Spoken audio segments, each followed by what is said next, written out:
Welcome to Leaf. Thank you very much in advance to all the staff for doing all this great work and setting it up to look so fabulous.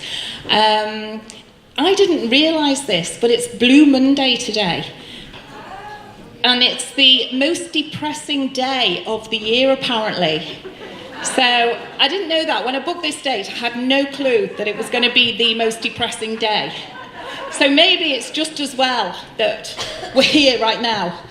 We're going to be listening to lots of speakers.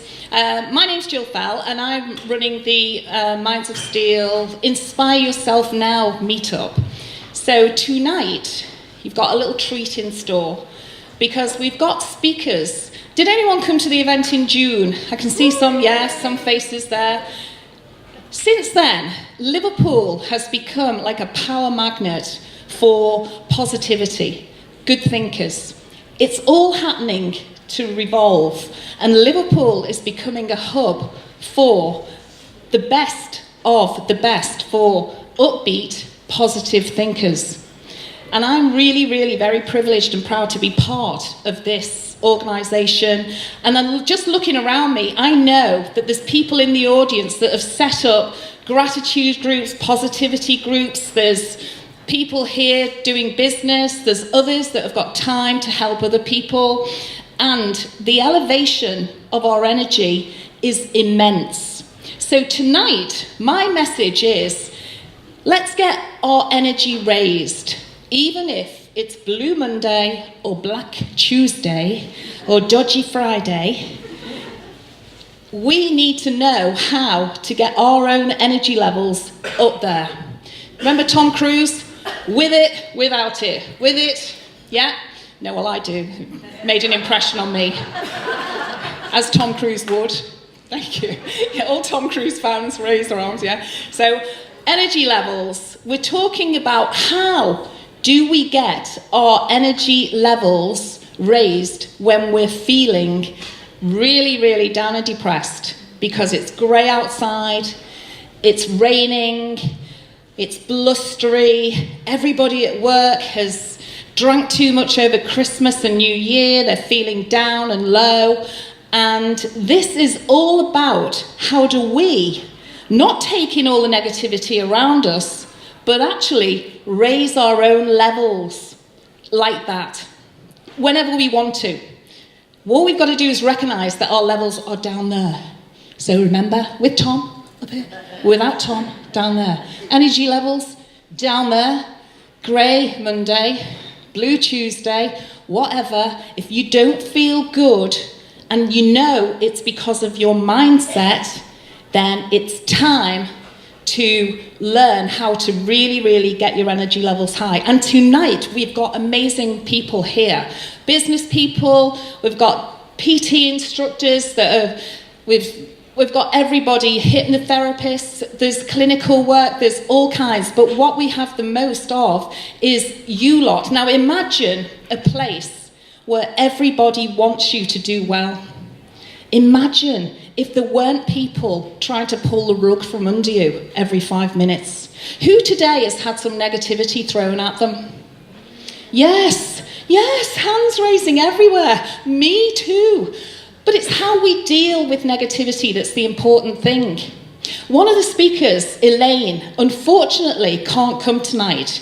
Now, she messaged me about 4 o'clock. She's gutted. She's absolutely devastated that she can't because she was really looking forward to it. And there's a real good reason, bad reason actually, she's got a family crisis. There's nothing you can do about it. But when you're an event organiser, you can choose how you react to things.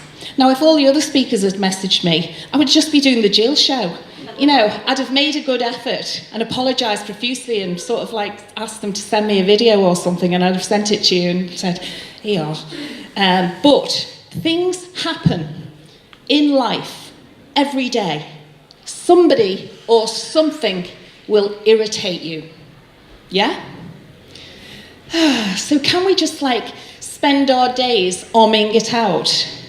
I went to, with a good friend of mine, we went to the Buddhist meditation centre on Saturday because I thought, yeah, I need a little bit of a pep up on my old omming. So this Buddhist monk kind of lives in a Buddhist world, which is a fabulous world to be in, but it's not kind of the reality of normal life. He's not having someone overtake him and cut him up on the inside lane, or stick two fingers up at him when, he's accidentally raised his voice where he didn't mean to. There's always going to be an irritation. But I did learn, again, to centre my breathing. So it's a good thing to do. And to be fair to me, I'm not as nervous at this one as I was at the last one in June, mainly because I've got that many more speakers there. And Elaine, God love her. Now, I wanted to say a little thing about Elaine Bonfreur. You can Google her because she's an amazing person. She speaks beautifully from the heart. You feel the love in her words.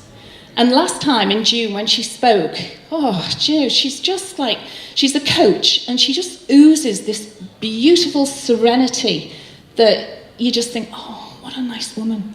So she speaks from the heart. And I thought, I walked the dog in the woods today and I thought, just centre to your heart and let it flow.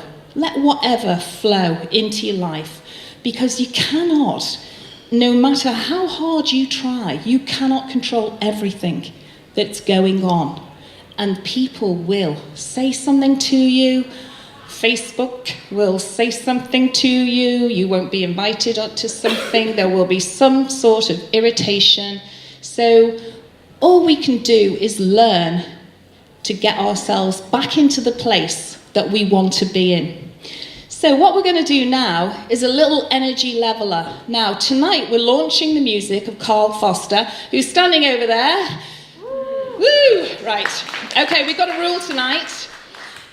Everybody, including everybody in the audience, deserves, once in their lifetime, a standing ovation. Now, we're talking about raising energy. Standing up and clapping is a sure way to raise your own energy levels. So, we've got all these great speakers tonight giving up their time and their expertise to inspire us. What I really would like is, after each one, is everybody to stand up and give them a good round of applause. Is that okay? Yeah? Okay, that's fantastic. All agreed. So now, we're going to do a little meditation to some binaural tones, which you may love or you may hate, but it's only a couple of minutes. You're in a safe place. Relax and close your eyes and just feel how this music can level off your energy levels. Cue, Mr. Maestro.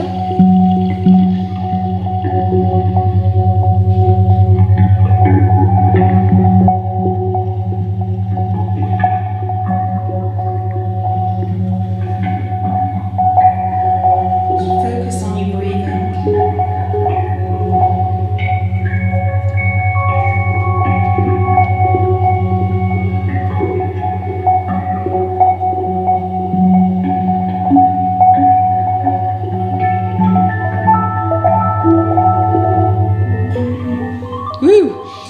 Now, can you imagine that with headphones on? That binaural tones are messages. Now, I'm no scientist here. Other people would be able to explain this much better. But you can actually change your frame of mind by listening to various tones of music. And with headphones on, that music vibrates and goes through to the various areas. You can use it for de-stressing, you can use it for energizing yourself. But anyway, that was just one. So that was a Carl Roberts. So I think a nice little practice here for a big standing ovation.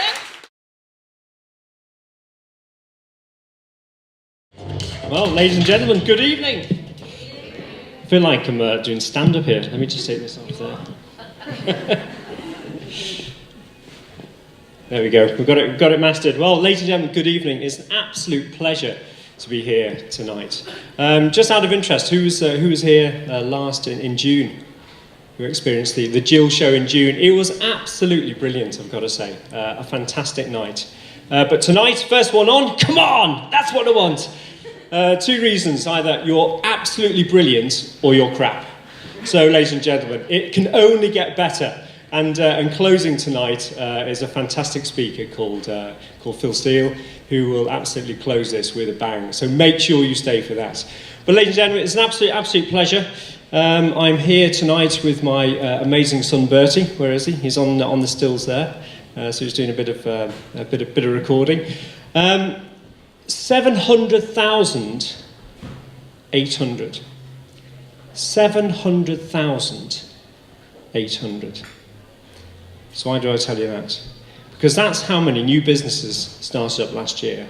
700,800. Now that's pretty impressive. I think it's so impressive. And you can imagine those initial days of the excitement and the drive, all to start your own business. We've all been there, or about to be there, or we may aspire to be there. On myself, 9 years ago, and I'll sort of tell you the tale shortly. 9 years ago, I set up my own business, and it continues to go from strength to strength. And we set up these businesses for all the same reasons. For money. I want to be earning our own money instead of earning it for someone else. I certainly want to have the autonomy. I don't want to be told what to do. I want to actually be my own boss. I want more time. I want more time for my family. I want more time for my interests that I have in my life. And I don't want that stress. And yet, ladies and gentlemen, for all of those reasons are all the reasons that we learn to hate our business. They're all the reasons you don't have the money. The autonomy isn't yours because you're now slave to your own business. You haven't got the time, and you're stressed, beyond anything you've ever considered. Just raise your hand if that sounds slightly familiar. A few hands there. And certainly that's exactly where I've been, certainly for the last 9 years. Is it all right just to share a bit of a story with you? Well, in terms of, I was born and bred in Liverpool. You might say you don't sound that Liverpudlian, but I then joined the army, and for 16 years I was in Her Majesty's Forces in the infantry. Had a most fantastic time. I love soldiers, I love people, I love life, and I put as much into life as I possibly can. A lot of people say, how do you do what you do in terms of your businesses? I'm managing director of a business called Storm, which I set up 9 years ago when I came out of the forces, and that does health and safety and also care consultancy. In the past, we've done a lot in the events world.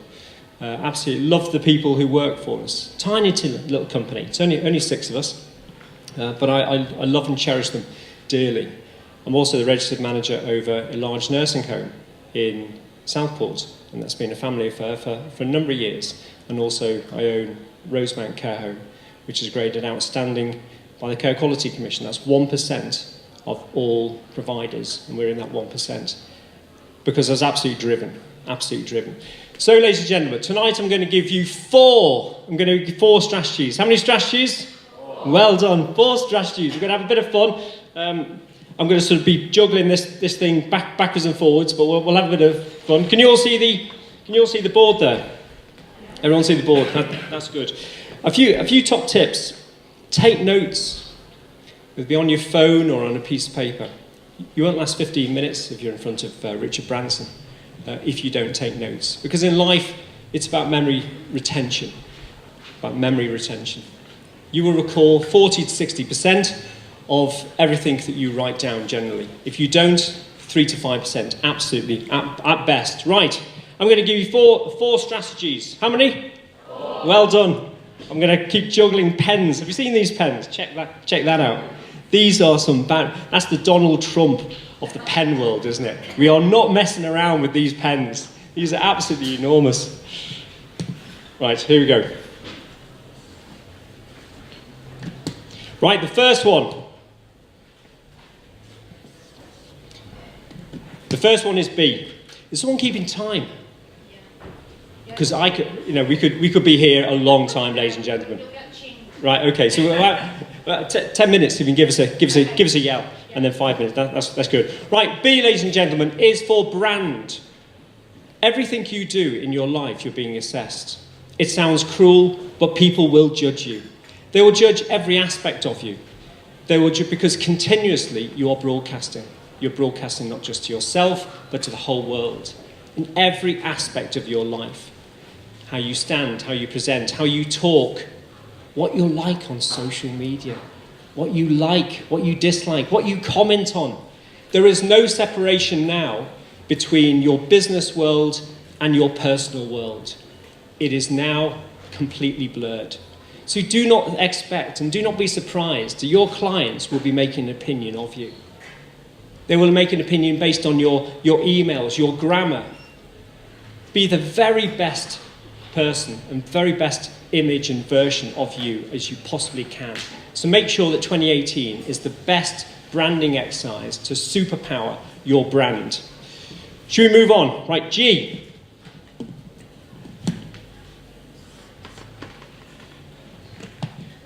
Right, G is for goal setting. I'm going to share with you 4 areas that I would suggest that you may will wish to consider putting goals in place. Now, this isn't, New Year's resolutions. How many of you have done New Year's resolutions? Only 2. Really? Only 2? Excellent. Do you want to, that lady here just on the end, do you want to share your, go on, what have you got on your New Year's resolutions? Come on, share. Drink more green tea. Okay, that's a fabulous one. So, but health-based, well-being, brilliant. Anyone else who doesn't mind sharing? There's a lady there in red. Never turn up to an event like this wearing red. Yep, it's you. I love your bow. So go on, what's your New Year's resolution? So say that again. Okay, lovely. Yeah, and I think I'm right in saying that most people have maybe a health-based goal.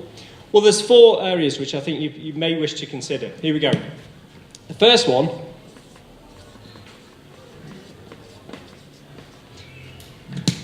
is personal. This is about your bucket list. This is making sure all those things you'd like to have done, go to the theatre more, maybe I'd like to read more, I'd like to take up a musical instrument. This is your personal goal. Don't have loads of them. Have maybe 2, maybe 3 personal goals. But keep it short. And this is where you start. So I've got an itchy nose tonight, sorry. This is where you start to build in discipline into your life. This is where discipline lives. Right, the next one.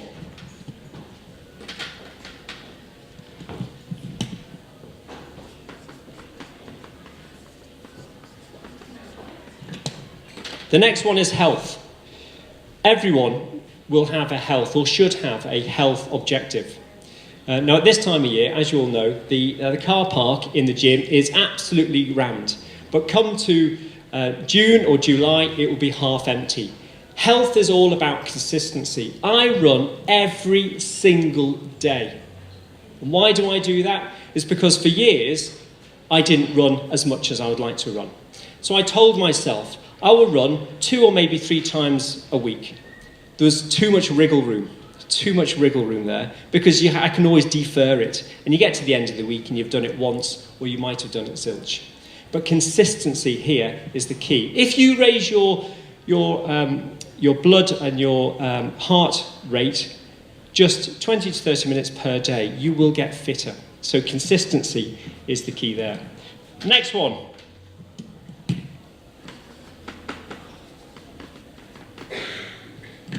Next one is career or your wealth goal.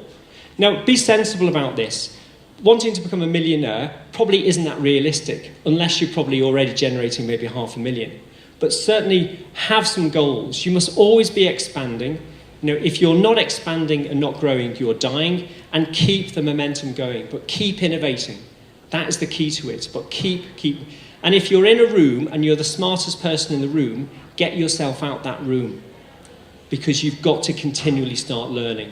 And the real place for growth is outside of your comfort zone. Right, we move on. So far we've had personal, well done, wealth, and the last one, equally important.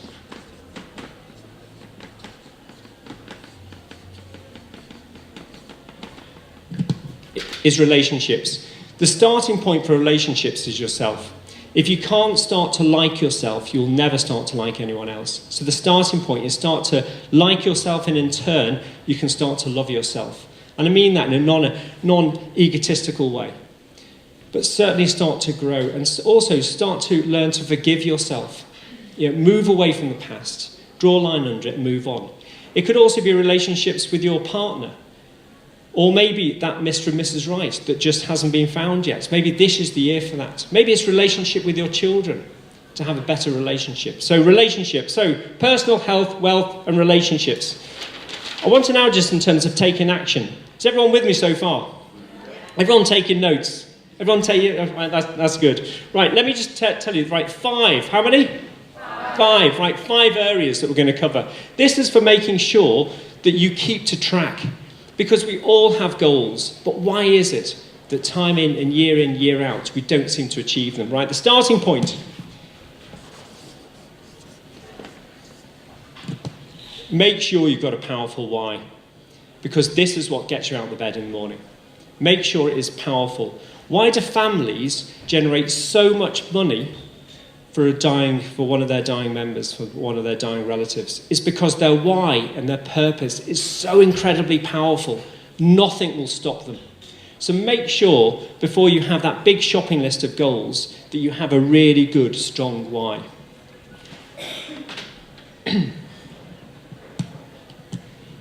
Right, next one.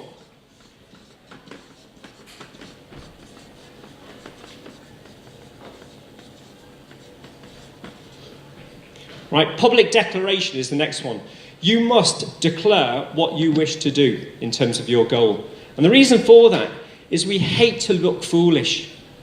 We hate declaring something to find later on in life someone says, well, actually, you didn't quite do that, did you, Johnny?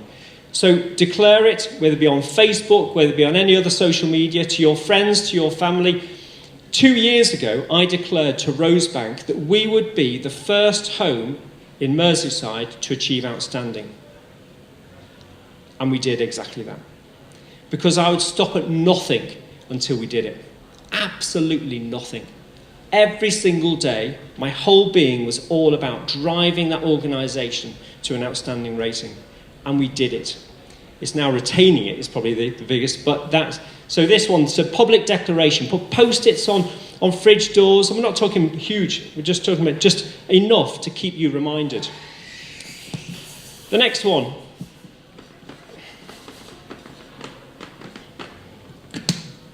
Maybe just spelled it wrong. Right, diarise it.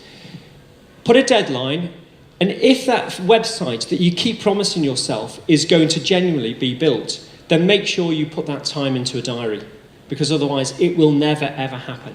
So diarise it and put a deadline.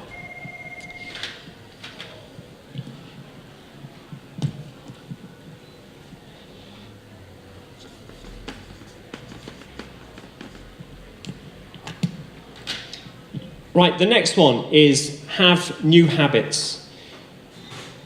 And all this is about change of behaviours. Don't start doing the same stuff and expect a different result. So start to have different habits in terms of different... Wind you up being. Let me quickly move on, and I'll keep this really quick. Right, I just want to talk about productivity. There was a guy I saw last year, a guy called Chris Bailey. He was a speaker at the International Festival of Business. He's absolutely brilliant. He studies the science of productivity. We all need to be more productive. And so this is what he said. He finished with 5 golden tips. The first one is rule of 3. The rule of 3 is at the start of your day, come out with 3 things that you believe that you can achieve in that day. Not 10 things, but 3 things. The next one is do one thing at a time.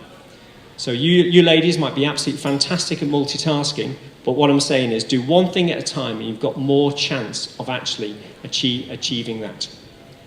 The next thing in terms of is keeping your energy levels up. So that's either going to the gym, going for a run, or going for a walk, or going for a swim. But if you raise your blood pressure and certainly your heart rate up, you will have more energy to do those sort of things. Make sure also that you have a dream, and it's all about dreaming, because at the end of the day, you've got to be able for the subconscious to be able to settle on all these ideas. So that might be, again, walking or swimming or in the shower. The final one, which I'm not going to sort of write on there, is be realistic. And this is about patience. Just have patience and be a little bit more, and have a bit more resolve in your life. People, sadly, will not always be the nicest people to you, but it's time actually to toughen up. There's a chap I know called Andy Doherty, and Andy Doherty is a fantastic fella. He's an MD of a large company, and he said, if you ever ask Andy Doherty how are you, Andy, he will turn to you at the end of the day and he said, I'm absolutely living the dream. And I said, why do you say that? And he said, because no one's interested. Just no one is interested at all. So, ladies and gentlemen, I'm going to say to you, all of you, live the dream. You're absolutely fantastic. And I'm going to hand over to the next speaker. Thank you very much.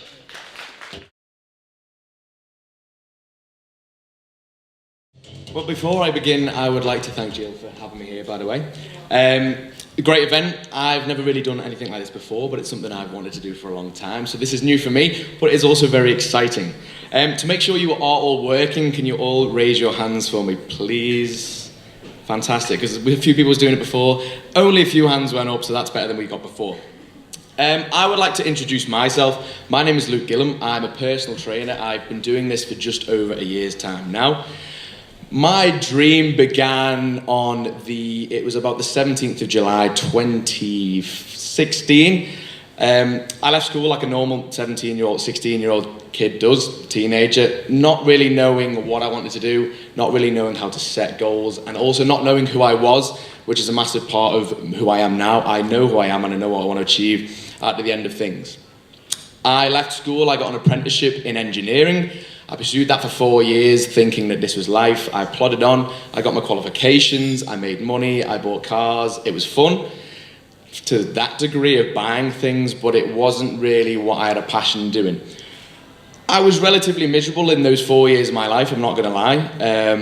I didn't enjoy getting up in the morning. I didn't enjoy the types of people that I was surrounded by because they were very closed-minded. They'd been in that type of environment for many years. They'd never really set themselves goals externally. And that dragged me down to the same level as them. Now, the main reason I tell this to you is because my escape from reality was going to the gym at the end of the day. In real life, so my day-to-day life, I didn't set any goals, I didn't have any aspirations really to be anything, which is sad. But when I did get to the gym at the end of the day, I had goals, I had aspirations, I felt good about myself, I was disciplined. I'd write my own programs, I'd have weights that I wanted to hit at the end of the day. I could see myself progress from day to day. So I thought, if I can I can create this passion into a career and show other people who are fortunately here today that they can achieve all the great things through doing something that they truly love, then I can be happy. And if I can fulfill that before I die, then I will be happy. So I took the onus upon myself to start researching how I could become a personal trainer, paid for the courses, became qualified to do that. I am now stood here today primarily because of that. I met Gill in Costa, and as much as I was physically capable and a lot of people externally could look at me and say, he's probably happy, he's in decent shape, he's relatively fit and active, he plays football, he's got a great job, I never really worked on myself internally. And that is what I'd like to touch on in this story today. Physical health is a massive thing that we really don't seem to care about these days. More importance is put upon materialistic things, like I've just said. Purchasing cars for me was important because it made me feel good, but only for a short amount of time. Once you get some sort of positive feedback from buying something, the next thing is to buy something more expensive than that. My idea is to try and push fitness into being more important than it is today. The current well-being of our country at the moment, if I'm entirely honest, is going the wrong way. If we reverse time about 50 years from now, we're a lot fitter than we are today. That is not all down to ourselves, it's down to the way we live and with the way we work. A lot of our jobs are sedentary based. This is office jobs, that is what I had. A lot of our pleasures come from sitting down. That could be playing consoles, watching TV programs, or sitting at home watching Netflix, as a lot of people do these days. I'm a saddo, I spend my time reading books instead, but each to their own. Again, importance is placed upon the materialistic things in life. I've got a younger sister who is 17 years old, and from what I see from what she posts on social media and her friends, a lot of the things that people strive towards is owning a new coat, owning the most expensive watch, and a lot of it revolves around the money they make or how expensive something does cost. And the importance of self and who they are and who they can become sinks below that, and it's all about, again, what they are wearing. This starts at an early age. I was talking to my friend Joe, who cannot be here tonight, sadly, but if he hears this talk, then Joe, thank you very much for the information you provided me. He deals in the field of mental health, and he deals with younger children.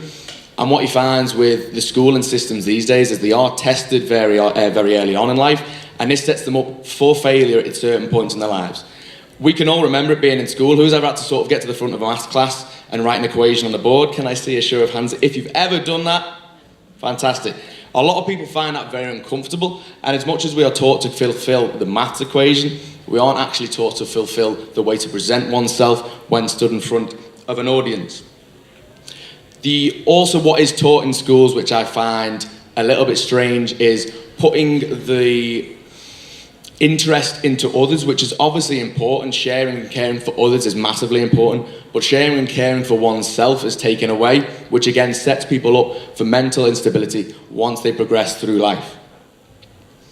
The data that Joe was able to provide me was that in the UK, 850,000 children, this is from ages 3 to 7, suffer from a mental health illness.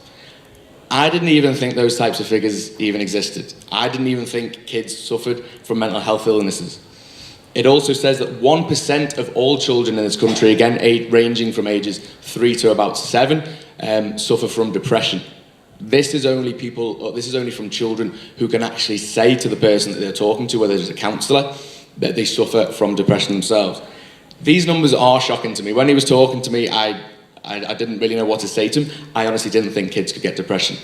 Now I know this sort of steps away from what I am as a personal trainer, but through exercise and discipline in programs, you can give these kids confidence and structure and belief to be able to go out there and develop themselves into someone new or something new. What I was discussing before with some of the speakers in the corner, which I've got written down on my speech here, is social standings can get in the way of a lot of kids in a younger age, which again can deteriorate their mental health, and it gives them a bad outlook on who they are and who they can become. But through physical fitness and exercise, once you step onto a 100-meter track or you step up to a 10-kilogram dumbbell, no matter how rich or how poor you are, that distance is exactly the same and that weight weighs exactly the same. So put them into an environment where they can be equal and train together and help each other get themselves through that difficult task. We can learn to sort of become one community and love each other that way. The development programs, as I said, gives them structure and discipline at a younger age. We move on to teenagers these days. Like I said, when I left school, I didn't learn discipline. I didn't learn structure. I didn't know how to set goals, and I didn't know how to plan going forwards. Again, you might not think that fitness could really help in any way towards this, but again, it's like I said, when I went to the gym at the end of the day, I was developing workout programs so I could become stronger, I could become fitter, I could become faster. And those types of programs implemented into schools at a younger age with kids can help them believe in themselves, bring up self-efficacy, which is massively lacking these days. If they set themselves a goal or a target and they can progress through that, then they can take that outside of the fitness arena and put it into life. The current systems in place, as I said, in terms of testing and putting them in social standings and classes. So you've got first set and you've got fifth set. Those people in fifth set are going to get taught like people who are in fifth set, okay? They will not get exposed to more intelligence, more intellect at the top of the ladder, and this only, again, sets them up for that sort of, I am not worth it once I leave school, I will always be a D grade student, a C grade student, I will always be a failure. Again, take them outside the grading schools, put them on a track or field, put them in a gym, put them in a team, let them work together to solve a problem, and they all become one. They're all on the same level. It doesn't matter where you come from, what your postcode is, how much you make a year. If you can develop a program where you can, again, set goals around how each of you can work together, we can all become at the same level.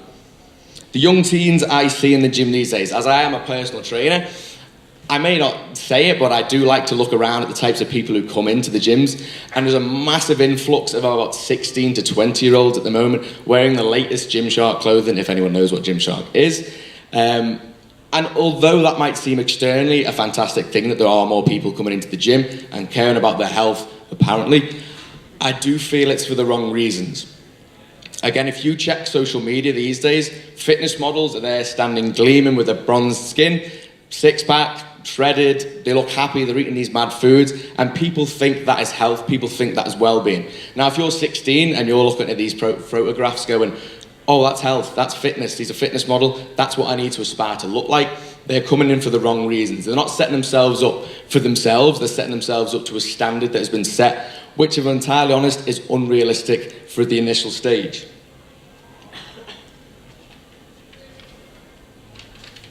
Well-being, as I have just touched on, which is what I want to sort of focus on, which I do with my clients. I hope they sort of agree with me on this one.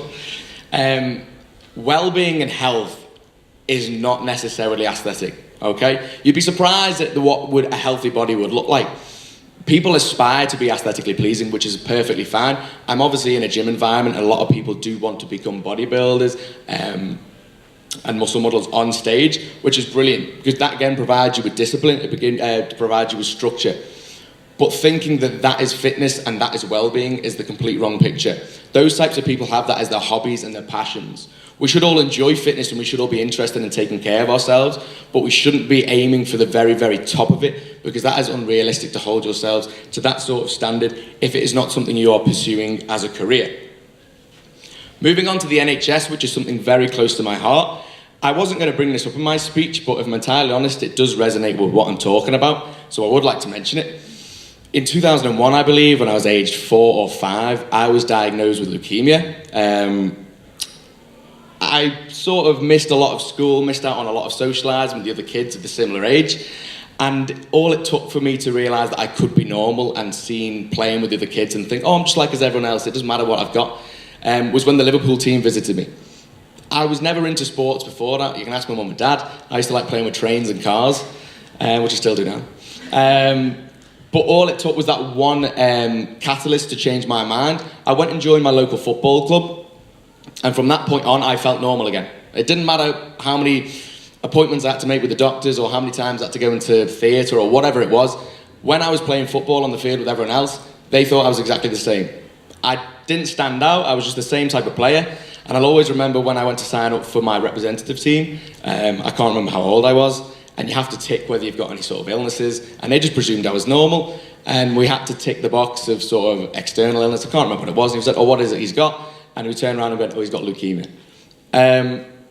If I can go out there and enjoy sports when in an environment like that and completely forget about what is actually going on, then people in other situations, whether it be where they live, how the parents have been treating them, where they grow up, they might be with a carer, they might not have anyone to look after them. If you can put them into a physical environment where they can train together, they can stay together, they can protect each other, and they can work together to achieve something, you all put yourselves on a level playing field then. And that is where we need to be in terms of fitness and health. It should be a team battle, or team battle, yeah, more so than an individual one. The costs incurred, I would like everyone to raise their hands up for this one, because I'm going to give you all a little question. How many people, or how much do you think it was, cost-wise, for the NHS to pay for type 2 diabetes treatments in 2010? Anyone, any numbers for me? Anyone throw any numbers at me? All right, who thinks it was 10 million? 50 million? 100 million? 150 million? Okay. In the years between 2010 and 2011, type 2 diabetes, which is almost a curable disease through exercise and diet, the cost incurred was £24 billion. That is a whole lot of money, which could be used to better ourselves through opening gym centres for local kids, new workout programs in school, providing more support for kids who are suffering from lack of activity. Cheers. In the environment where I used to work, which was a very old school engineering office, I was probably the youngest by about 25 years. It was very normal to sweep any sort of concern around health and well-being under the carpet. It became laughable, it became a joke, because as they saw it, they'd always been that way. There's always that one person in work who is slightly overweight. Everyone knows them, they might be funny, they might be your best friend, but it's worse for you to beat around the bush and be like, oh, you'll be fine, don't worry about it. It can be hard to approach friends, it can be hard to approach family and tell them that they need to improve their health and well-being, but overall it will, as you can see from here, reduce the costs on the NHS. Now, how can we combat this? Okay, you might think that I've been more touching on the physical side. I think I've got a lot of there. Fantastic stuff. How do we combat this? This is something that I want to be working on with my company and the people around me. I've been able to surround myself with fantastic people who've given me support, and that would be my step one. I don't have many magic steps for you like the previous speaker, but if I was to say it, step one is surround yourself with people who are going to take you to that next level. If you're in an environment or a group where people don't really care about well-being, the first step to improve your health would maybe to join a local gym, a local group. It might be a Slimmers World, it might be a Weight Watchers, something where you can all come together and have the same mindset about changing yourselves.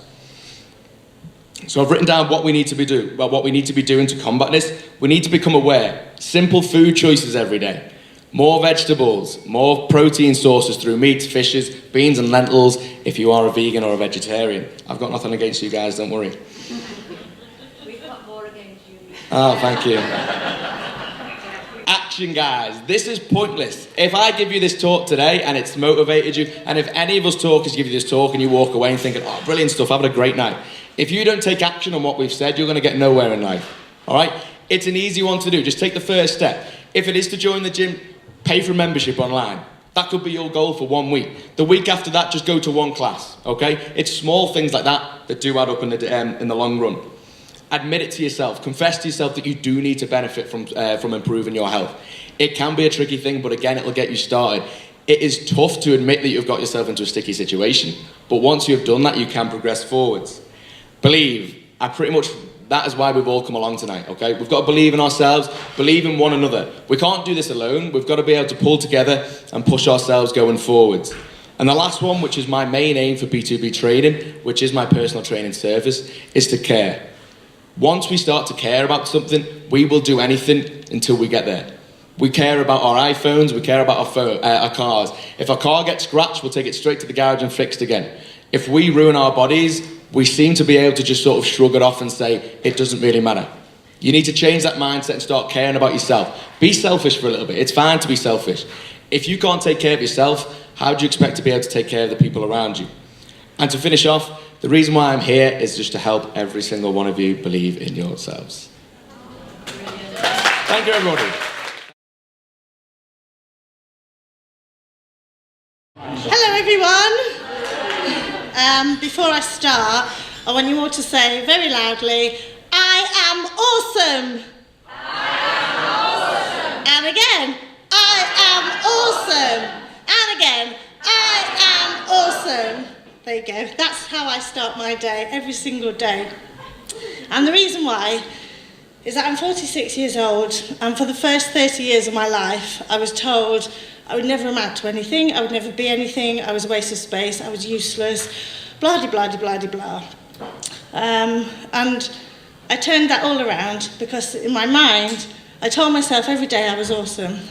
Now, I've been in the media since I was 18, and I always wanted to be a journalist from the age of 13 years old, and I manifested that. I didn't even know what manifestation was until about a year ago, but I realised that I've been manifesting all my life stuff that I want to do.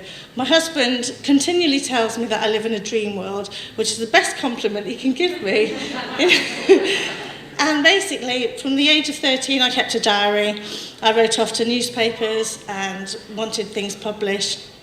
And when I was 18, I walked into a local newspaper in my school uniform and said, I want a job and I want to get paid for it, I don't want to go to university. And they gave me the job on the spot and I trained as a journalist.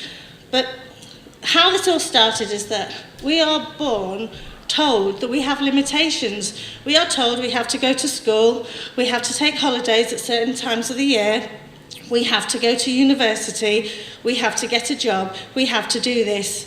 No, you don't. You don't have to do anything. You can do whatever you want. And I only realised that this year So all my life I've been doing what I want, and I've been told all my life, oh, I shouldn't do that, no, shouldn't do that. And what I always say is, don't listen to what anybody tells you, just do what you want to do. I've been made redundant 4 times in my life, through work, through employment, and every time that I've been made redundant, I've gone on to bigger and better things. New opportunities have opened up to me every time I've been made redundant. And I got made redundant when I was, I'm going to jump about because I don't write speeches, I believe in talking from the heart. So when I was 29, I decided that I needed to have a baby by the time I was 30. And it was the one thing in my mind that I needed to have a baby, And I had one, and a further 5, so got 6 children. Every time I got pregnant, it was like, oh, we haven't another baby for. What do you want another baby for? And I was like, are you paying for it? No, you're not. Are you looking after it? No, you're not. I'm looking after that child. And so I realised that actually, people's opinions count for so little of my life and for your life too. And I always take opinions with a pinch of salt. When I was at school, as I said, people told me I was supposed to go to university. When I didn't go to university, big shock, horror. Oh my God, both my brothers were at Oxford and Cambridge, and I was the black sheep of the family. And because I didn't want to go to university, I wanted to get a job. And that's what I did. And I just think it's really important to listen to yourself. I'm not academic. I'm not interested in studying. I'm interested in out there talking to people.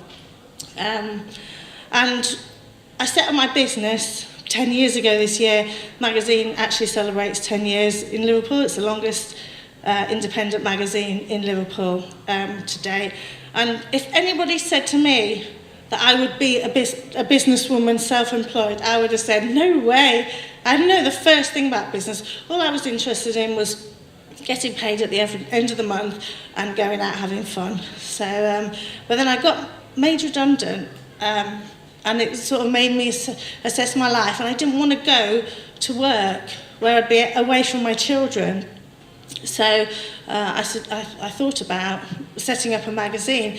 Now, I do believe in powers of the universe and manifesting it. And this leaflet came through the door, and it was about franchising a Mummy and Me magazine or something like that. And I thought I didn't want to be like a mumsy journalist, but I thought there's a sign there telling me to do something, to set up a magazine. And then the next day my husband was reading the paper, and there was a newspaper up for sale in the Wirral, and we thought about going to buy it, and I thought, oh my God, there's 2 massive signs glaring at me to do something. And so Lifestyle Monthly was born in 2008 when I was 5 months pregnant with my 5th child. And so that's it.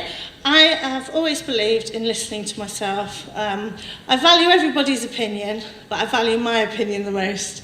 I'm not saying I'm always right, but, as I said, we're born with limitations that we set ourselves, and we shouldn't, because there's a whole life of opportunity out there.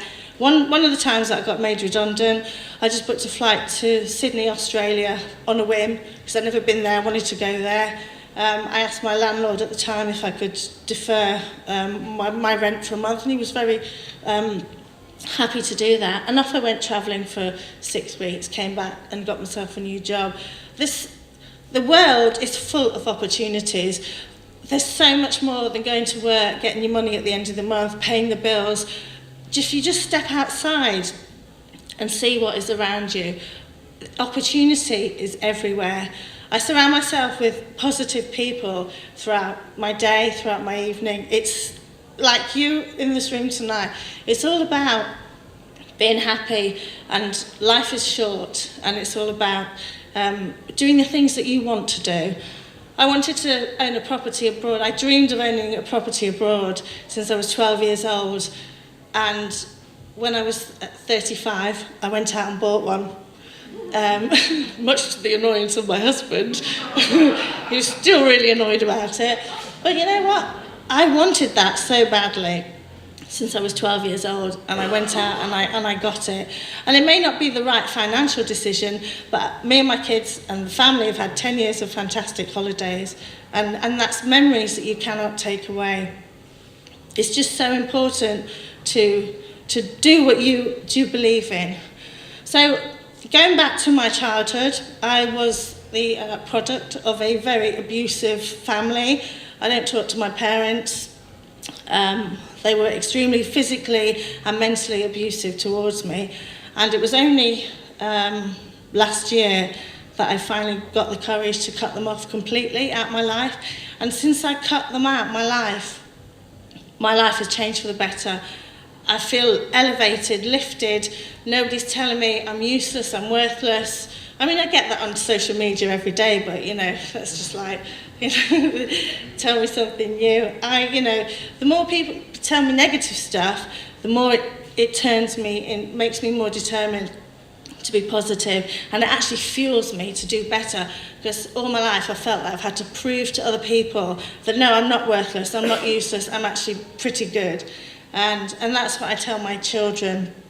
So, as I said, in the last few months, I went to visit my brothers in America who live there, and I had time to myself for the first time in my life, and I read some self-help books, and I discovered mindfulness and meditation, and it is absolutely incredible. I've had like some spiritual awakening. I feel so happy every day. I feel positive every day.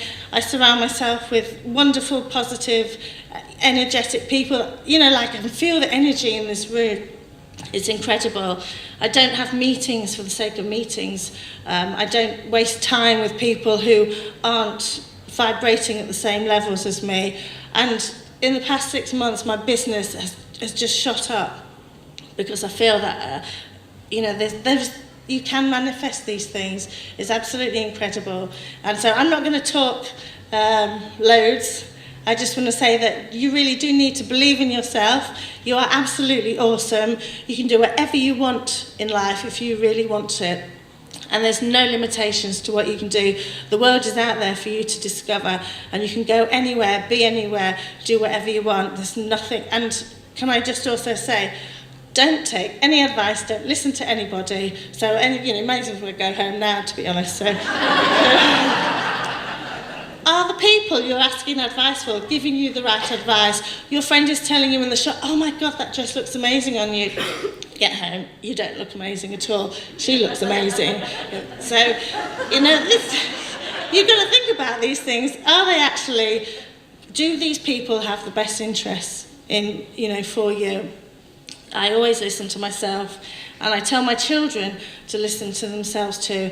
And, there's crap going on in school playgrounds and stuff like that. But actually, they're really strong characters, because I teach them to be mindful, to be kind. And the best thing that you can do to somebody who's been negative and nasty and vicious, or, it's just smile, be kind, and say, I wish you well. And they're just like, oh, where's that come from?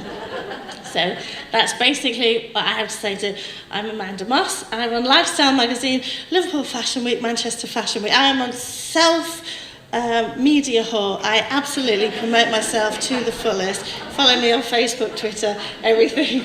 But basically, the world is yours to find it, enjoy it, and live life, be happy, and be awesome.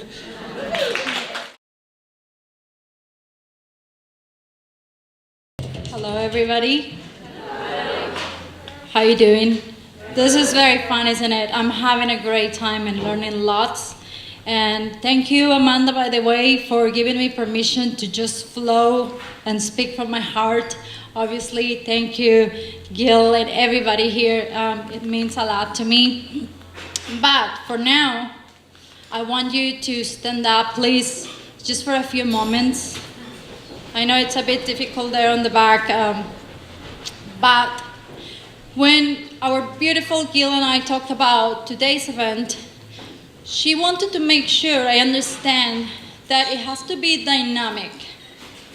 So I thought, okay, what can be more dynamic than dancing? She didn't have to ask me twice to this Latino Mexican girl. So, música, please, Ed. Ready? El capitán Yandel. Yeah, yeah. La criatura, bebé. Come on. Vamos, bebé. Just Despacio, atrápame. Haz lo que quieras conmigo. Llévame a lo prohibido. Acércate. Quiero sentir tu cuerpo.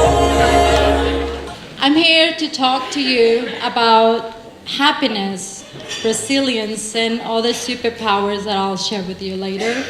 But, well, to me, dancing is one way to raise your vibrations. At least that's something that is part of my morning routine and gets me going.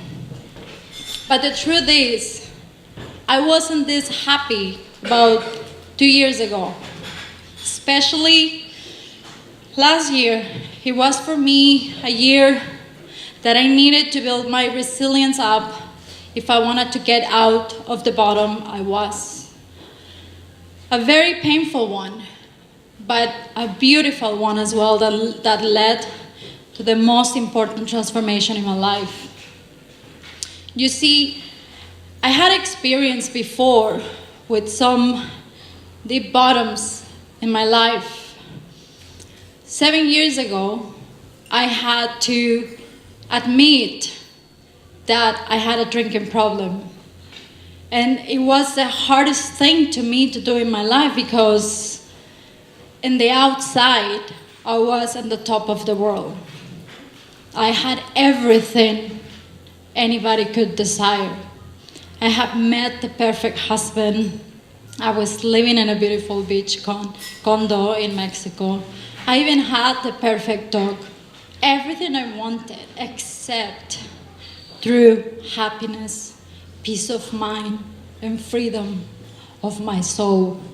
I have been battling for many years with demons and ghosts from my past.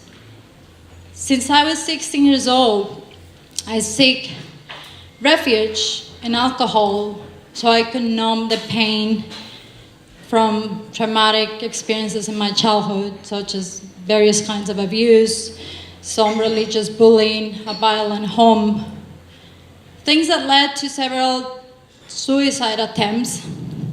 That's why, to me, when we talk about Blue Monday, I get it. I completely get, and it is a meaningful thing that you have chosen today for this event.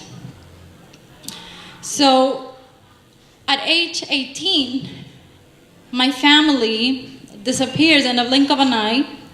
My parents got divorced, my siblings went to live to other cities, and my mom left the country to live with her new husband.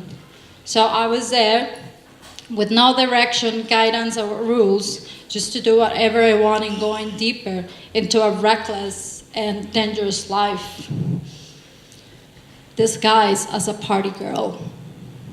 But deep inside, all I wanted to be is happy and free.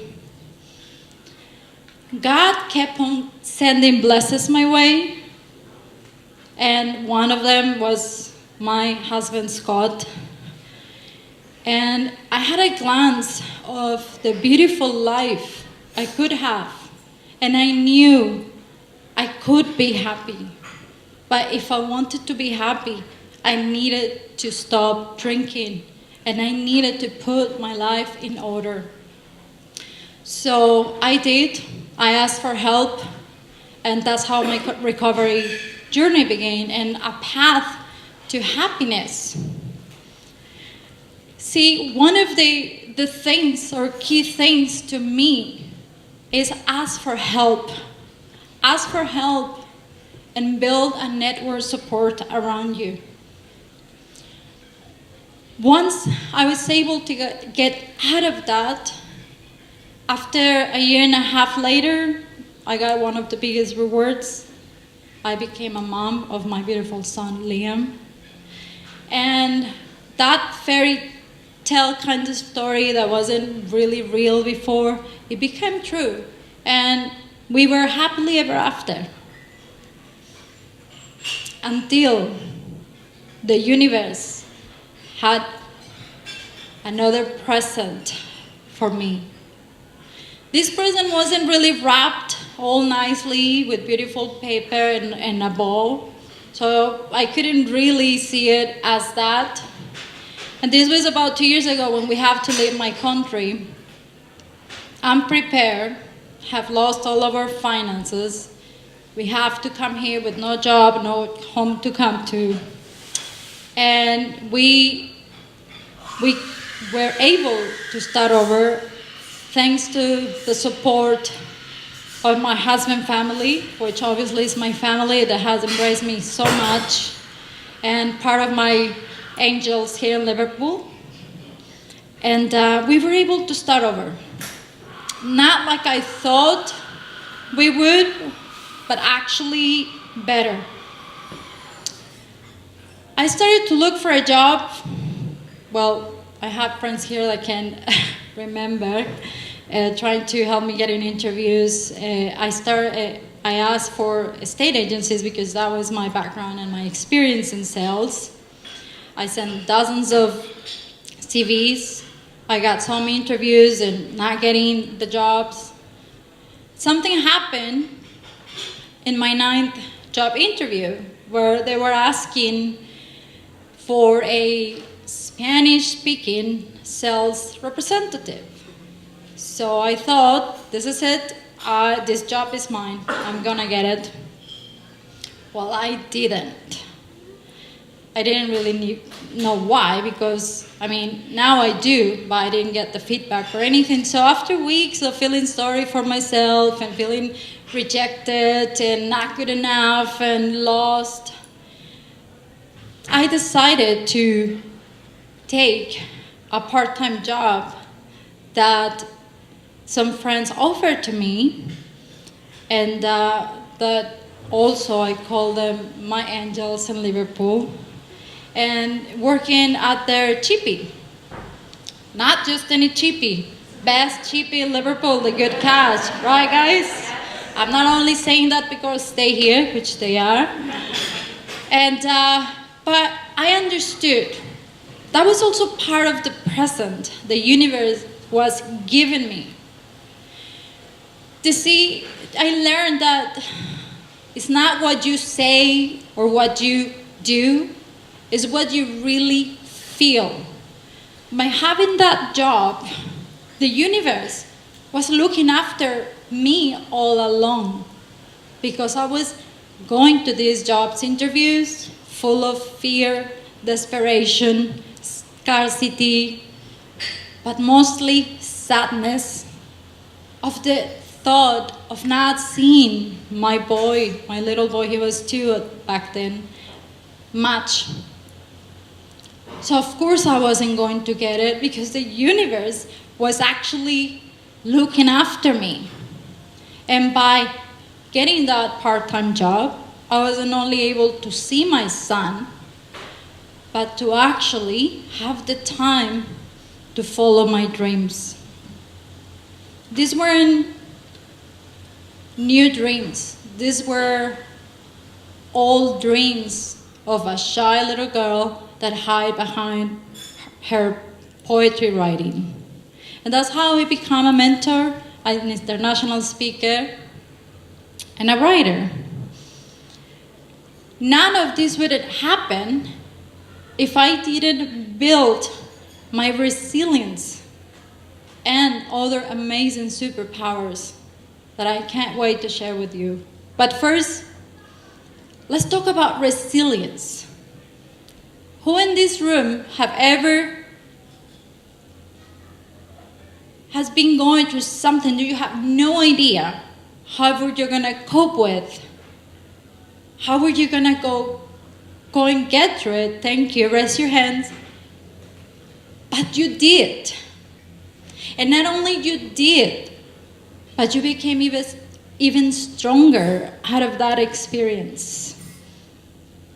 That is resilience. And it's so necessary, because without it, it's practically impossible to move forward in life. Because that is life, full of challenges, small or big. is the flexibility to bend. The bending of your mind, your spirit, your soul, all the way down, that you can even hear the crack of your heart breaking into pieces. You can hear the tears pouring down your cheeks. You can hear the silence, a silence that hurts so much as unwanted loneliness is. And then you hear this little defeated voice telling you, what's the point? And all of a sudden, you are lifted by a rare force. All your whole being starts training bit by bit. And there is another voice telling you to get up, to overcome, to keep going no matter what. Have you ever heard that voice? I have, many times, even this morning. But we're here. And we make a choice. We choose to learn from every fall. We choose to carry a message and not to bear a cross. And we realize that once again, we're strong because we are resilient. Once again, I bet you feel that way. So, resilience and other superpowers, it's the reason I can be here today. But not only by themselves. The first thing I need to understand is the number one thing, which is one of my favorite superpowers, is responsibility. Take responsibility 100% of your life. I know that what happened to me in the past, in my childhood and later on, it wasn't my fault. That I end up with an alcohol problem, I don't think it's my fault either. But today, as an adult, I am responsible of what I do with those old stories. I'm responsible to let go of the victim identity. I am responsible for what I say, what I do, and that is very powerful. Nobody can take that away from me or from you, because it's not really about my story. We all have a story, and we all have been in different bottoms in our lives. And I'm going to hurry up. So to build this responsibility, we need to give up 3 things. Number 1, our excuses. All those stories that we have told ourselves are the reason we haven't got what we want. We need to give up blaming. Let's stop blaming other people, the circumstances, the government, the parents, the boss, the systems, the weather. For every reason we think we haven't got the success we want, there is hundreds of people that already achieve it in the same circumstances. Number 3, let's give up complaining. And that's one of the things, one of the gifts that I got from my recovery program years before. If there is something that you can change it. If you can't, accept it and move forward. But complaining, we only really complain is because we know that what we want, it already exists. We just don't want to be responsible to create it for ourselves. Now, my other power, visualization, and I know you have heard a lot, visualization a lot. And when we create a practice of visualizing the results that we want, we can actually feel, hear, touch, taste. So that raises our vibrations. And like we said before, the universe is what responds You're already happy seeing yourself, whatever it is that you want. And I'm going to tell you a little secret. While I was at the back of the chippy washing some dishes and pans, I was seeing myself on the stage, talking to a beautiful audience just like you. And months later, I'm in Amsterdam giving another conference. And now I'm here. And I'm going to be in Paris in May, and I'm going to be in New York in October, and I'm going to be whatever, all over the world. But because it was a déjà vu, it's a déjà vu for me because I created here. I didn't know how or when.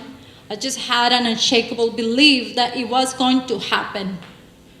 And to wrap it up, before they kick me out, my ultimate superpower, they're all my favorites really, is gratitude. Gratitude, the real, deep, genuine gratitude. Not the one that we know, the well-mannered one that we all used to do. That is great to have, of course. But being grateful even when things don't look good.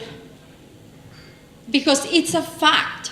Where there is gratitude, fear, scarcity, desperation, anxiety cannot coexist. So gratitude to me not only has helped me to create the abundance and achieve the dreams that I want to, because the more you're grateful, the more you receive. But it has also healed my old wounds. You see, if God has asked me, Adriana, somebody in your family has to receive these painful experiences, I will immediately pick me. If that means my siblings, my niece, my nephew, my own son never have to go through what I went through thanks to the awareness through me, I will happily pick me. And I can honestly say, yes, thank God it was me and not them.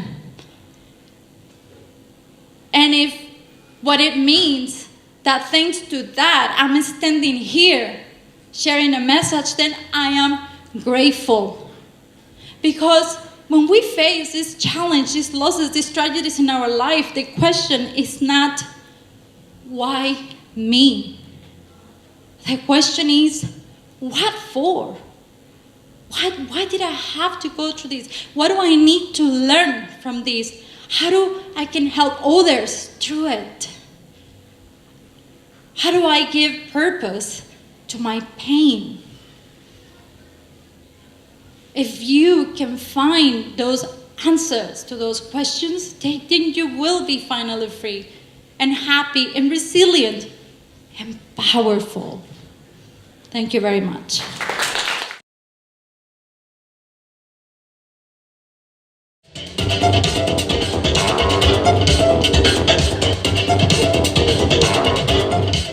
Hello everyone. Okay, my name is Marie Claire and my background is in low self-esteem. I know it doesn't look like it, I'm dressed as a disco ball with legs, but I just want to sort of share a bit of a story about, just how I was always the one who missed the memo about how awesome I was. And I believe that a lot of people are exactly the same way as me. So I'll stop shuffling around for a minute for now. Yeah, basically, I always missed the sort of memo about how good I was. It was like I had this, it was like this force field that any compliment or achievement or anything would just bounce straight off. And, you know, the monkey mind, or I've got a really naughty word for it, but I won't say it in front of Jill. The monkey mind just tries to point out everything that you got wrong and you screwed up and everything, and that's part of the human condition, you know, it helps us survive. But I just want to sort of share that, oh, my mind's gone blank, sorry. I'm blaming the low self-esteem. I'll just dance. Yeah, no, I would just like to share with you that, what it is that your opinion of yourself, in my experience anyway, was what caused my depression and anxiety. And sorry. You always want to see questions. Honestly, I have done this before. Yeah, I just want to share my opinion with you that, oh God, come and ask me questions, I don't know what, sorry about this. Claire, you're a professional rebel. I am. And you're being a little bit of a rebel now, aren't you? Yes, I am. You are. Am I? So, you are, yeah. So, to help you out, why do you think it's important to have good self-esteem? Well, it's really good to have good at self-esteem because I believe that society and the world tries to keep us feeling like we're not good enough. Okay? And when we're not good enough, we're in our heads and not our bodies and in our lives. And yeah, basically, if we get out of our heads telling us that we're not good enough or anything like that, then we can do good for our communities, for ourselves, further our lives and be an inspiration. Like, I know I'm sort of cocking up this talk tonight, but I'm actually told I'm an inspiration. I've changed people's lives. You are. You have. Thanks. So, as an inspirational person, Yeah. because I know you are, just because you fluff your lines at some sort of meeting, does it really matter in life? I mean, what is the problem? Look, we've all... That's good. It's all about freestyle pants style. It is. You look like a disco ball and you're amazing. I mean, a disco ball just doesn't do the same thing all the time. No. So tell us. It's about shining the light. What's your favourite inspirational moment that you've had lately? What's my favourite inspirational moment? Well, the thing that's worked for me, and I was going to tell you about before I fluffed up my lines, was as somebody who has always never been able to see how good they were and why people like them. Honestly, I used to think that people were like wrong or weird because they liked me or they wanted to be my friends. I just had such a bad opinion of myself. And that came down to an opinion I made as a little wee, even smaller than I am now, a smaller version of myself who probably wasn't looked after as well as she should have been by one of her parents. And that sort of abandonment and that sort of shame, because when you're little and you don't get looked after like you're supposed to, you don't think, oh, my dad's a knob. You think, like, seriously? Sorry, Dad, I know we talk now. I know we'll be watching. You don't think, you think you internalise it and you think that something's wrong with you. And the thing is I read a book recently by Russell Brand and he explained it perfectly how I felt growing up, and it's exactly the same analogy that he used. Is that I experienced life as if I was looking at an aquarium. Like I was rejected, and I rejected myself, that's what it was. But I felt like I wasn't a part of it. I didn't deserve to have nice friends. I didn't get to be with the cool people or people who had the same interests as me. And I rejected myself, and that's what happens. And these sorts of abandonments and shame and stuff like that, you don't have to have the worst traumatic experiences. Like, trauma can be anything to anyone. You know, what can bounce off one person can really screw someone else up.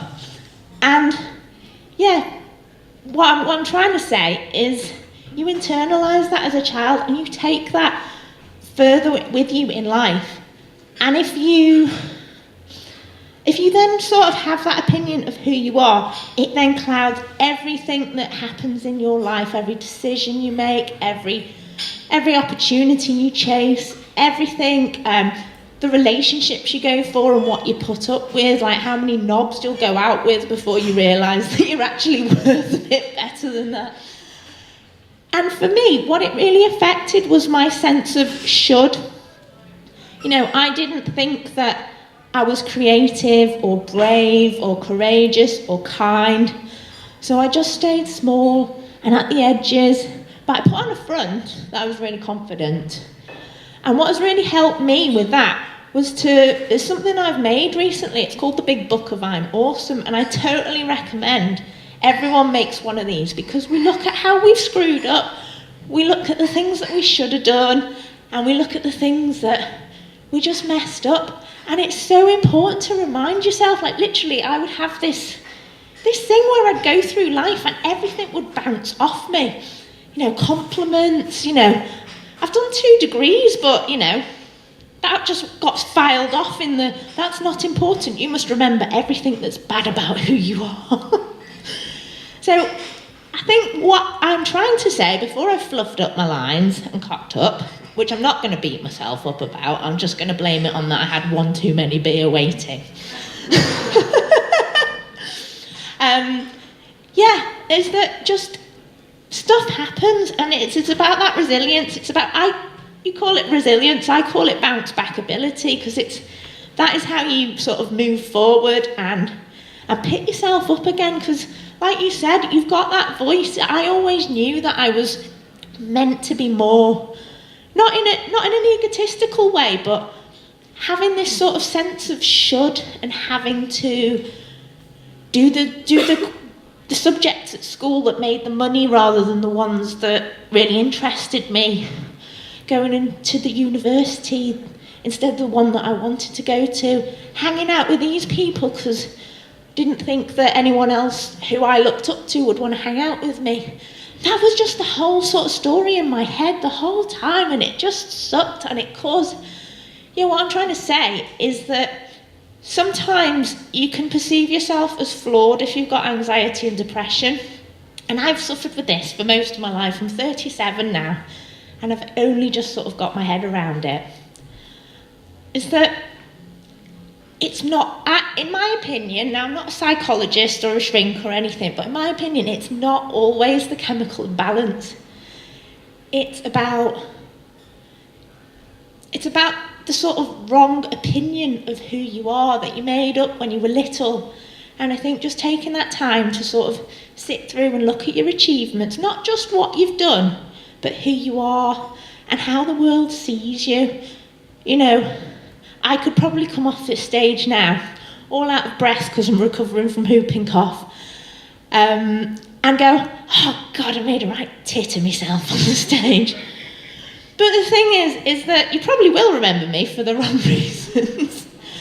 and that I got to speak from my heart, and that I'm telling my story because I feel that most people, we go through these hard things, not to knock us down, but to get over them and to be able to help other people. I share my journey with a low self-esteem, and I coach and mentor people with it. I do workshops. I've got this energy that really helps lift other people up. And I can only be happy with that because, it's what I went through. And if I didn't go through that, then I wouldn't have this experience to share. So it's all about sort of flipping it and changing the sort of narrative about who you are, and stop giving yourself such a hard time. Totally. Yeah. So yes, I do apologise for fluffing up a little bit. Don't apologise. Shall we make this one of the best moments of your life instead of one that you'll ever mention again? Shall we never ever mention again it's fine, fluffing up lines? That's fine. No. Okay. You're awesome. Thank you. So are you. Oh, thank you. So we're learning along the way, aren't we? Yeah. And what you're doing is incredible, because I follow you on all your little tweets and blogs and things. Yeah. And you are an absolute inspiration. Thank you. So, but I know that growing up, you can get these attachments to you, and you need to work out your own way of dealing with it and shaking off, which you have done. Yeah, now, you're 37. I thought you were about 17. You've learned this by the age of 37. I'm 57. I'm still working on it. Okay, so you're doing absolutely brilliant. And imagine being with people that all want you to rise and do well. And that's what you've got here. So you finish off without me. Yeah. Thank you, everyone. I just want to say you've been awesome, and I hope that all of you get loads of inspiration and feel really uplifted tonight, and just... all I want to say is that everything that you're beating yourself up for and just giving yourself a hard time over, I'm going to swear now, but just chuck it in the fuck it bucket. It really doesn't matter.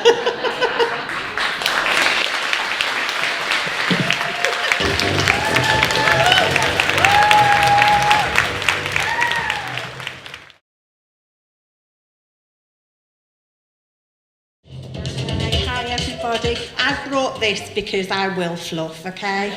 So my second chance at speaking, right? So cut me a bit of slack, won't you? Happy Blue Monday. Can we make it a sky blue Monday? A nice colour.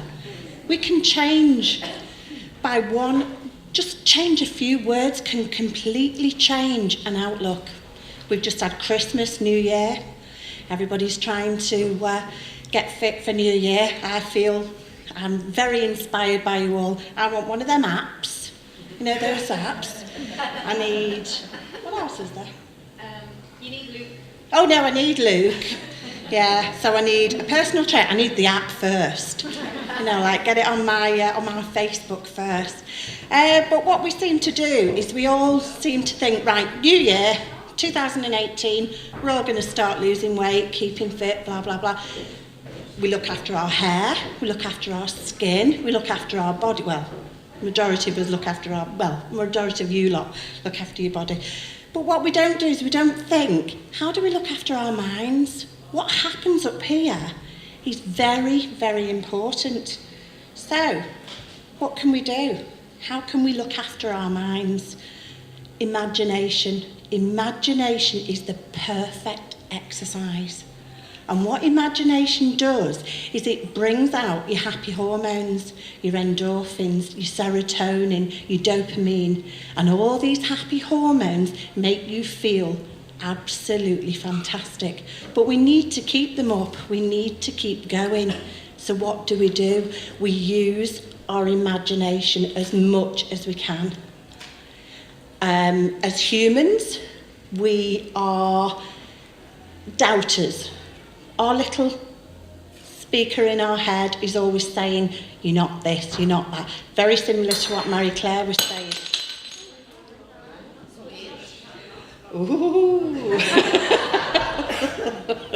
Very similar to what Marie Claire was saying. We're self-doubters. We actually start convincing ourselves that, you know, we're not good at this and we're not good at that. And we seek praise. We all seek praise. And we have a tendency to harbour negative thoughts, and these negative thoughts manifest and they become negative behaviours, negative actions, and they just get bigger and bigger and bigger. So what can we do?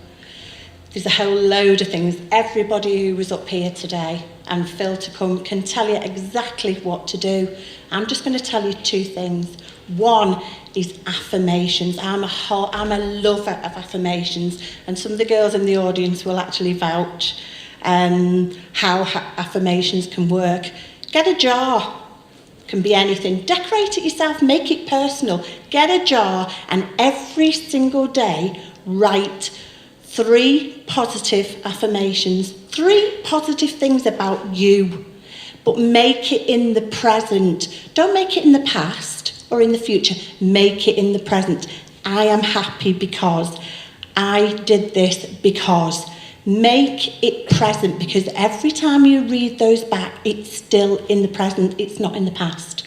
Because we like leaving the past exactly where it belongs, in the past, and we like to move forward. And another thing, I'm an NLP practitioner and I'm a huge believer in NLP. Change one word. One negative word in a sentence can make a whole lot of difference to you.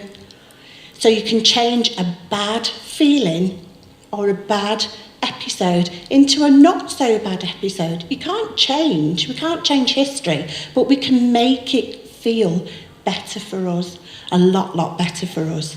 And this is what we have to do. And sometimes it's hard, it's difficult. We get all this stuff thrown at us every single day. You know, like you've got to do this and you've got to do that and you've got work deadlines and everything. But what we have to do at the end of the day is get 3 positive affirmations. When your jar starts filling up a little tiny bit, look in the mirror, sit in the mirror and read them out. You'll be amazed at how big of a lift you get. And I mean a massive, massive lift. That person who's in the mirror, that person looking back at you, is the one person that knows you better than anybody. Knows all your deepest, darkest secrets, knows all your mistakes, knows all your learning curves. She never judges, or he never judges. And they're always there, always looking back at you. So sit in the mirror, have a go. Don't try it, have a go. And I promise you, it works. It's really, really good. Okay. I know this is very, very quick, but what I want you to do is I just want you to close your eyes. I'm nearly finished now, okay? I want you to close your eyes, and I'm going to end with one thing, right? And this one thing is by, I'm not going to tell you who it's by actually, I want you to guess, okay? These are the words to a song, and this song resonates with everything that everybody's discussed tonight. Are we ready? Close your eyes and imagine, okay? Birds flying high, you know how I feel. The sun is in the sky, you know how I feel. Oh, can't read my writing. Breeze drifting on by, you know how I feel.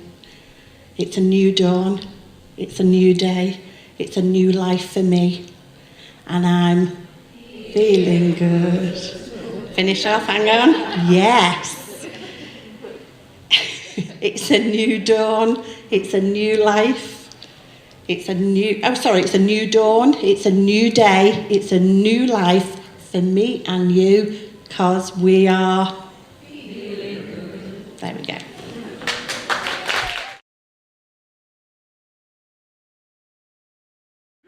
Now, firstly, I'm not going to sing. I haven't got a snazzy jacket on. And my biggest achievement lately is I bought these new pants yesterday and satin chocolate. But guys, what I want to talk to you about today is slightly different than the things that you've heard tonight, because it's difficult to top what you've heard so far. So when I saw I was going on last, I thought, oh, good, because I get to see what everyone else says, but how am I supposed to do the amazing things that everyone spoke about? So, for those of you that don't know me, I'm Phil, and I spoke here in June. On that night, I got here late because my wife, not long, a couple of weeks before, gave birth to our third child, our third little boy called Joe. But the good thing is, my wife's here tonight. And I did a talk before Christmas, and my wife came along. And one of the things that she said she liked best about the talk, it was all about law of attraction, and it was all about sending mixed messages to the universe. So when you send mixed messages to the universe, you get mixed stuff. So for example, if there's anybody here who, thanks Jill, hypnotised her already. If there's anyone here who is trying to manifest money, as you know, you've got to really think about what is your relationship with money. So, for example, is your purse or your wallet full of receipts? Because what's that going to generate? More receipts. So my wife, anyway, said, what a fantastic thing. She really loved that, and she took that on board before Christmas. And after Christmas, I've got more receipts, and she's got less. So I'll have to be careful what I say tonight. So guys, anyway, my name's Phil. I'm a hypnotherapist, train people in hypnosis, help people with anxiety, addiction, phobias. I also like to do a bit of Reiki. So they're quite spiritual, quite out there things, aren't they? But as well as that, I'm soon to be qualified as a psychologist, which is very official and very black and white. And it got me thinking about all of us. We've got this dualism within us where life is about rules, sadly. And we have to conform to things and adjust to things, like all the speakers have mentioned tonight. But there's a big part of us where we've got like unlimited potential. So last time I spoke, for anyone who was here, I spoke about this concept that I believe in, that I've come up with, about the soul and the ego. So my belief is that in all of us, there's a spectrum. And on that spectrum, at one side is your ego and one side your soul. So ego's important, we've all got one. And then people who say, oh, I've sacrificed my ego years ago, bollocks. They're probably the biggest egotistical people. Pardon me French. That wasn't as bad, bollocks, was it? I could have said shit. Or fuck. Sorry, Jill. That's why I'm on last. So yeah, the ego's important sometimes, because we talk about resilience. When your back's against the wall, maybe you work with hostile people. Maybe you've been bullied. The ego can help you. Yeah? When you're falling from sky, the ego can be that parachute that helps you, gives you a bit of steel. Mine's a steel. Good pun. But, and here's the but, some people walk around with the parachute in their face and they become needy, boastful, wantful, materialistic. So the other end of that spectrum is your soul, and your soul is timeless and it doesn't need... Hi, Anne.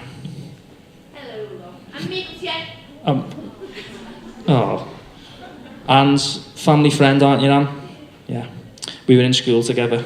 You're not my age, Phil. I know. Anyway, so that was my soul speaking, saying hello to Anne's soul. So the soul, anyway, is timeless and loving and doesn't recognise distance, and it has no attachments. Attachment is the root of all suffering. It has no attachments. So I always say to people, before you respond to anything, think about what's responding. Is it my ego or is it my soul? And if it's my ego, do I want to say them things? Do I want to think them things? Do I want to act that way? So the more I thought about that dualism, it made me think about science. Yeah? So if you look at philosophy, they'll talk about dualism like science and religion, can the two of them coexist? And then it made me think about why all you people have come here tonight. And it's because you're all open to positivity and motivation. And I bet you there's people you know, when you go back to work tomorrow, who'll be like, why did you go there? Or, why are you reading books like that in Costa? But there's some people who say that to you, mate. Yeah?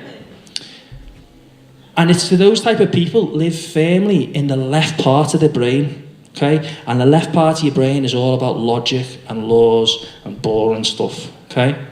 But the right side of your brain is all about creativity, positivity, being open to anything. So what I'm trying to say to you guys is, resolution-wise, why not aim? Yeah, don't try. Aim to live in the right side of your brain for the rest of this year. Be creative, be open. So I'm surrounded sometimes with people who have very left side of the brain when I'm in university, because they're all scientists and psychologists. But did you know that science is just a number of theories that get proven and disproven? So some of the classical theories you've probably heard is humans only use 10% of their brain. Has everyone heard that one? Yeah? Do you know how they worked that out? They took a little animal, right, kept it alive. Sorry to any vegans in here. Kept it alive, and they kept shaving part of its brain to see how it could focus. This is why I talk last. And after they shaved 10% off, it died.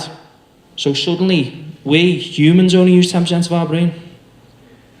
Okay, has anyone heard of Freud? Yeah? Oh, yeah. Well, Freud, I was talking to someone the other day about Freud's theories, and they were like, what? You want to sleep with your mum?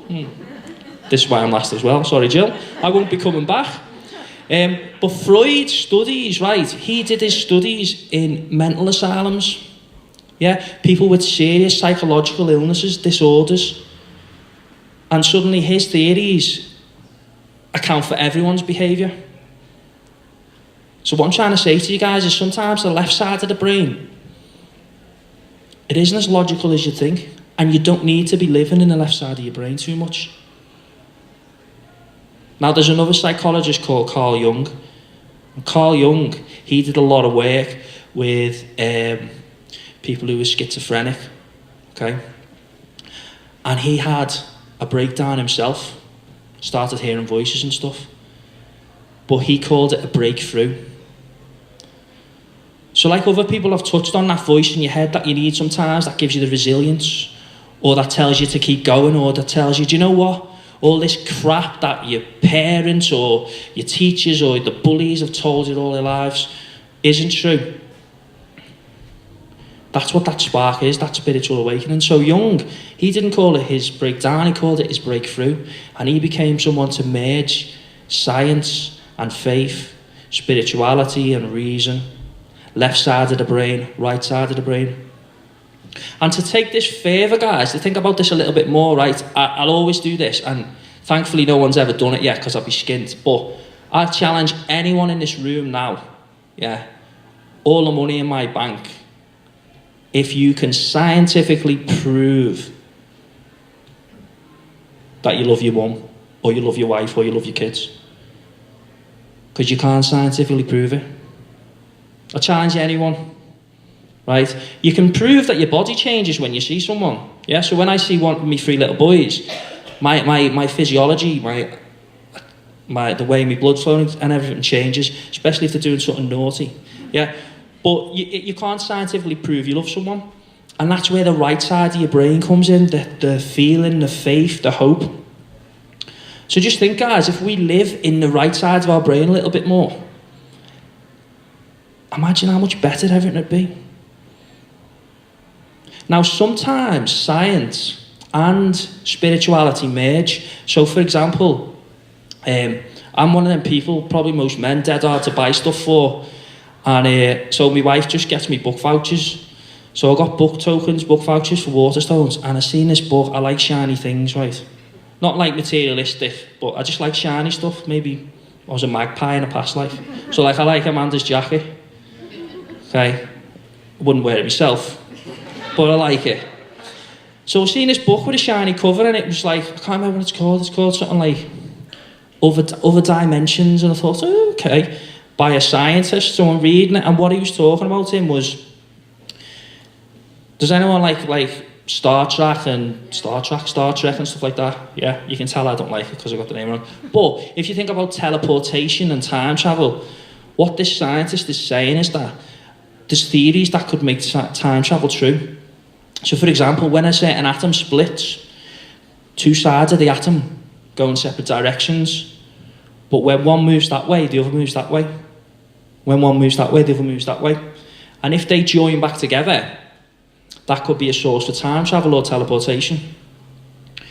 And it reminded me of something spiritual. So, does anyone know what a flame twin is, or a twin flame? No? Anyone? Yeah? Okay. So, twin flame basically is this concept that your soul sort of splits in 2, and it's you've got a twin who's exactly the same as you, usually the opposite sex, and you spend every lifetime trying to get back together. And when you join together, you go through 10 steps, and it's your soul becoming one again. What does that remind you of? What I've just said about the atoms. As above, so below. Saying I always like to say. So what I'm trying to say to you guys is, there's laws that we have to abide to, but the right side of our brain can make you have unlimited power. It can make you have superhero powers. It can make you do and believe and have anything you want, if you live more in that side of your brain. So, we all have to go between our left and right quite a lot. And an example is the work that I do. So, last week I had a few people who wanted to quit smoking in my office. And this week I've got a few people who want to have past life regression. So does everyone know what a past life regression is? Yeah. If you believe you lived before, yeah, you can go through hypnosis. There's people in the room who've experienced it with me. And do you know what? I've had like the most straight-laced people you can imagine who've come into my office a bit dubious. Oh, that won't happen to me. And they've gone to ancient Egypt and killed pharaohs. Or they've been pirates. The most bizarre things. And there's some things in life that science can't prove and can't talk about yet. And that's where our faith and our belief comes in. So, going back to what I came to talk about is, it's okay, guys, to be spiritual and live in the right side of your brain and live in the soul and still have elements of wanting to have money for nice things, wanting to have money for security and stuff. And if there's anyone in the room who's self-employed, and they do, I know there's a few like Reiki people in here and coaches and hypnotists, sometimes it feels difficult to know what to charge, and should you charge people for your service and your coaching, etc. And remember, guys, always value yourself and add tax, because you're valuable, you're important. And no matter what job you do, yeah, if you're self-employed, no matter if you're a builder or a plumber or a singer or whatever, always value yourself, always value your time. And that's it today, guys. That's all I wanted to talk about. So, in a nutshell, guys, live in the soul more, not as much in the ego. Don't be afraid to break the rules sometimes, okay? Yeah? Live in the right side of your brain, be open, be creative. Your vibe attracts your tribe. So connect with people in the room. All the speakers were all on Instagram or Facebook, etc. Connect with us and just be positive and make 2018 the year where you live more in the right side, creative, open part of your brain. Okay, guys, thanks a lot. Cheers.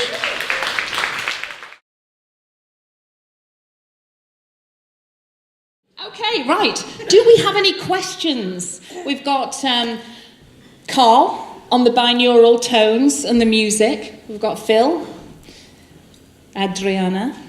You maybe want a few moves. Oh, you've got a question, Anne. Go for it. Yes, for me. Does he sell his music? Oh, yes, he does sell his music. I got the wrong disc, and it was a bit of a kerfuffle. Went wrong, you know what I mean? But it sounded good, Carl. This is Carl. I've been away for 2 days. Brilliant. But lucky I had the music on my phone. But he can actually sell you his music, no problem at all. And if you want, like the binaural tones with suggestion, if you want that tone, Anne, that says, Anne, you are gorgeous, that can happen. No, I don't let you know.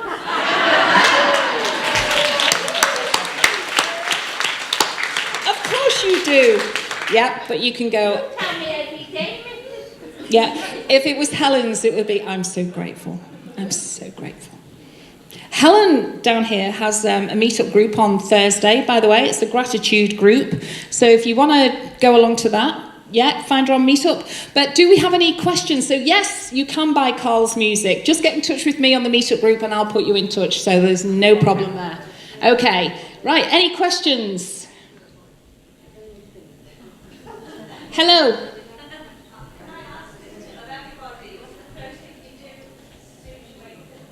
Morning question, what do you do? Right, we'll go through each speaker. Right, Amanda. I kiss my 4-year-old who sleeps next to me, and then I write a gratitude of 10 things that I'm happy for that morning. Okay, 10 things. Yeah.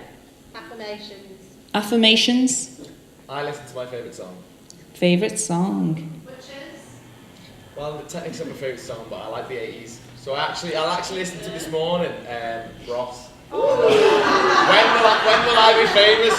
When will I be famous? Adriana.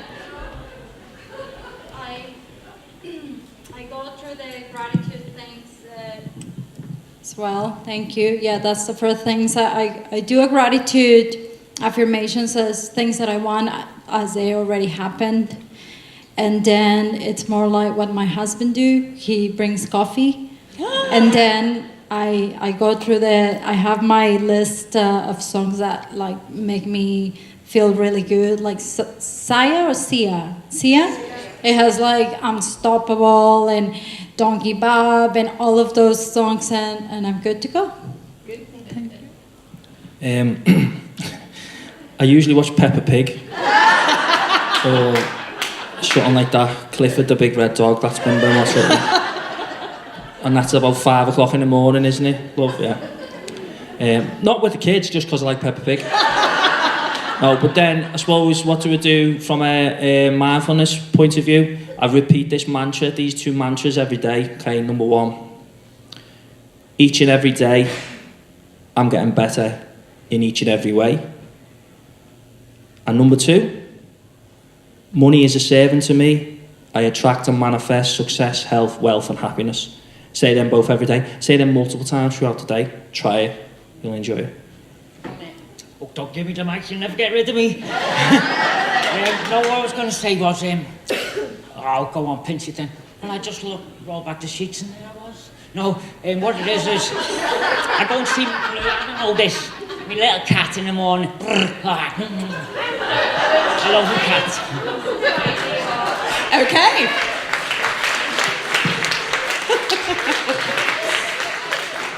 And I fake a smile.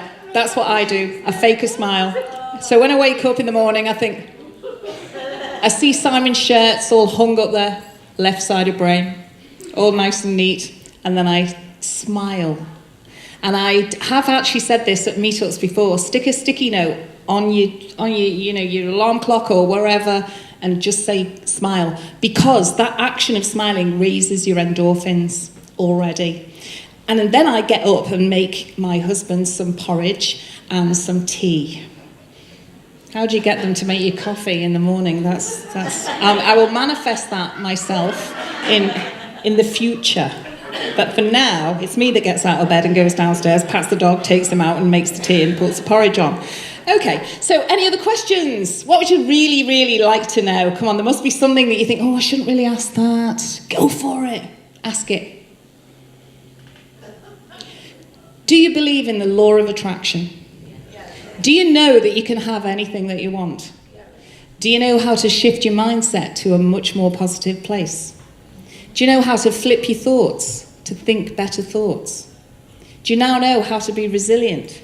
Use music. In fact, when I walk downstairs now since Christmas, I go, Alexa, play. Alexa, play Staying Alive by the Bee Gees. Yeah, that's my song.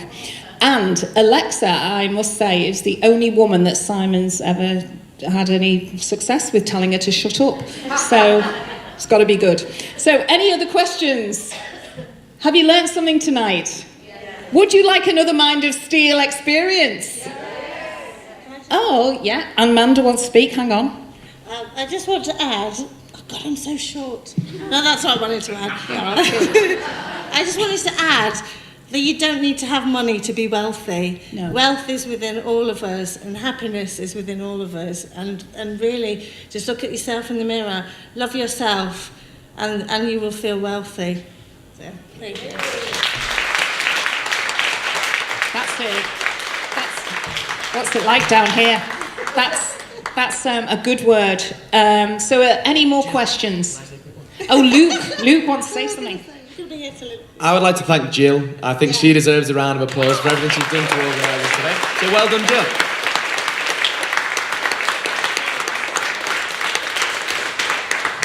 Well, that's always nice, isn't it? But I don't think it was quite a standing ovation, was it?